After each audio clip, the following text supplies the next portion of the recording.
Assalamualaikum warahmatullahi wabarakatuh.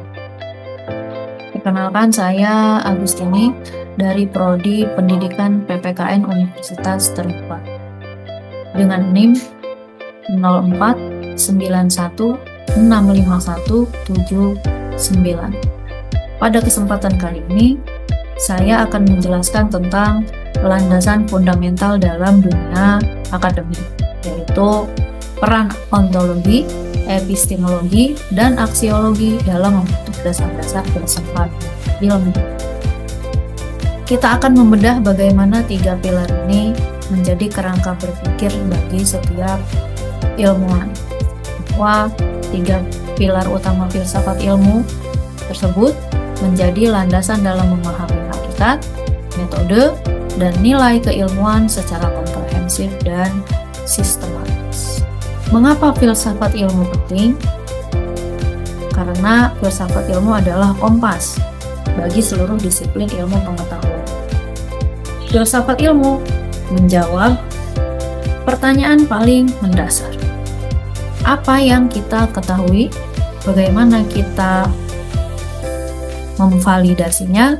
Dan yang terpenting, untuk apa ilmu pengetahuan diciptakan? Filsafat ilmu adalah landasan berpikir ilmiah. Filsafat ilmu merupakan cabang filsafat yang mengkaji hakikat, metode, dan nilai-nilai keilmuan secara mendalam. Ia menjadi fondasi bagi seluruh disiplin ilmu dalam menjawab pertanyaan mendasar tentang apa yang diketahui, bagaimana cara mengetahuinya, dan untuk apa pengetahuan itu digunakan. Dalam konteks akademik, pemahaman tentang filsafat ilmu sangat penting bagi mahasiswa dan pendidik untuk membangun kerangka berpikir kritis, sistematis, dan bertanggung jawab. Dalam filsafat, ada tiga dimensi utama yang saling bertautan. Dimensi pertama, ontologi, yang berbicara soal ada.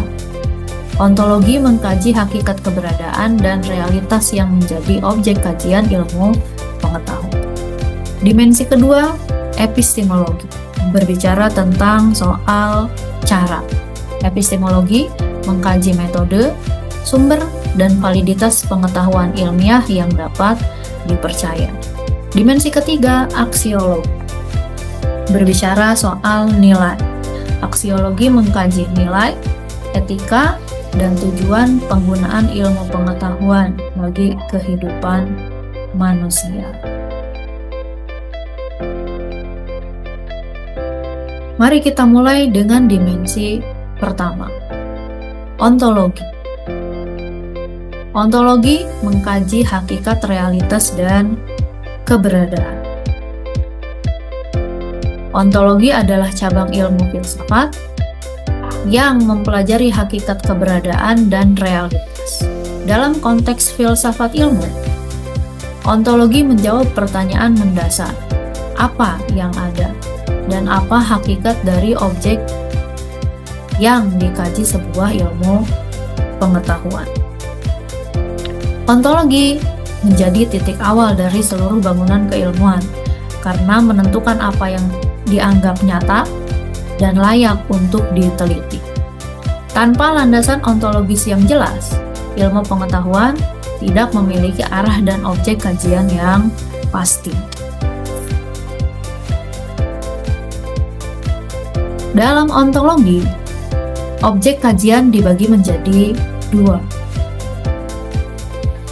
Ada realitas material, yaitu objek fisik yang dapat diamati dan diukur secara empiris, seperti manusia, tumbuhan, atau hal-hal lain yang bisa kita teliti melalui mikroskop. Yang kedua adalah realitas abstrak, yaitu konsep, ide, struktur sosial yang tidak kasat mata, namun berpengaruh nyata dalam kehidupan masyarakat.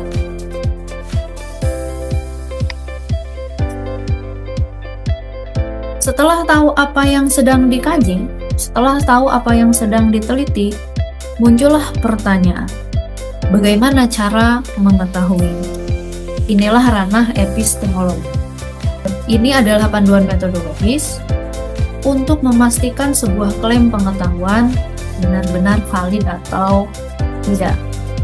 Epistemologi adalah cabang filsafat yang mengkaji asal-usul, struktur, metode, dan validitas pengetahuan. Ia menjawab pertanyaan bagaimana kita mengetahui sesuatu dan apa yang membuat suatu pengetahuan dapat dipercaya. Dalam ilmu pengetahuan, epistemologi menjadi panduan dalam memilih metode penelitian yang tepat dan sahih. Ada beberapa jalan menuju kebenaran ilmiah. Salah satunya melalui observasi empiris, yaitu di mana pengetahuan diperoleh melalui pengamatan langsung terhadap fenomena nyata di lapangan. Atau rasionalisme, di mana ilmu pengetahuan didapatkan melalui penalaran logis dan deduktif, kemudian digunakan untuk membangun kebenaran ilmiah dan sistematis. Ada juga proses verifikasi dan validasi, di mana setiap klaim ilmiah harus dipastikan dapat diuji, diulang, dan divalidasi oleh komunitas ilmiah.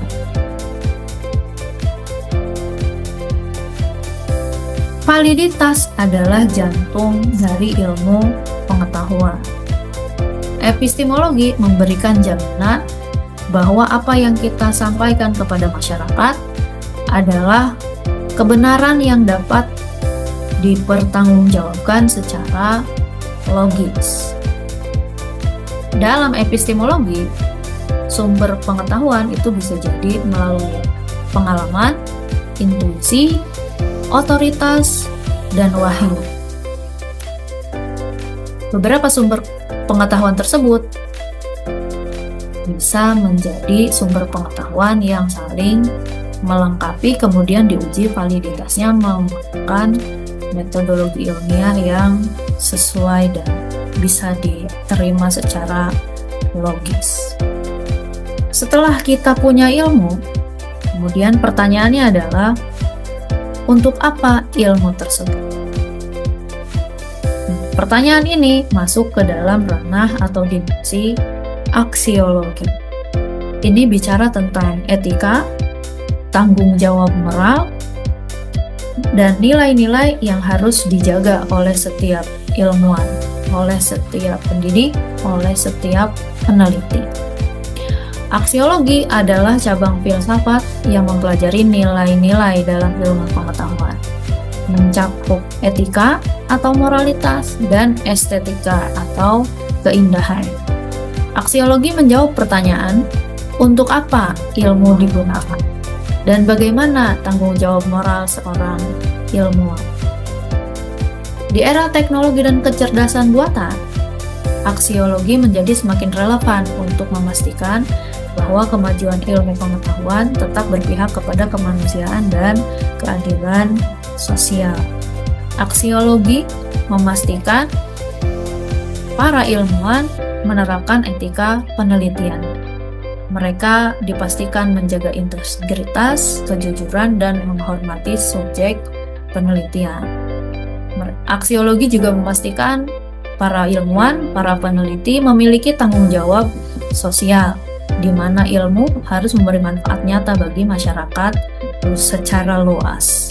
Terakhir, aksiologi memastikan ilmu pengetahuan selalu memiliki nilai kemanusiaan, bahwa kemajuan teknologi tidak boleh mengorbankan martabat manusia.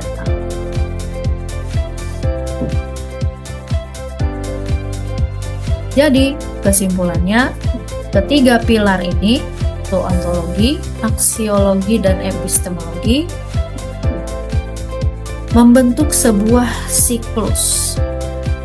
Ontologi, epistemologi, dan aksiologi bukan tiga konsep yang berdiri sendiri, melainkan membentuk suatu kesatuan fondasi filsafat ilmu yang utuh dan saling melengkapi. Ontologi menentukan apa yang dikaji, epistemologi menentukan bagaimana cara mengkaji, dan aksiologi menentukan untuk apa ilmu pengetahuan akan digunakan.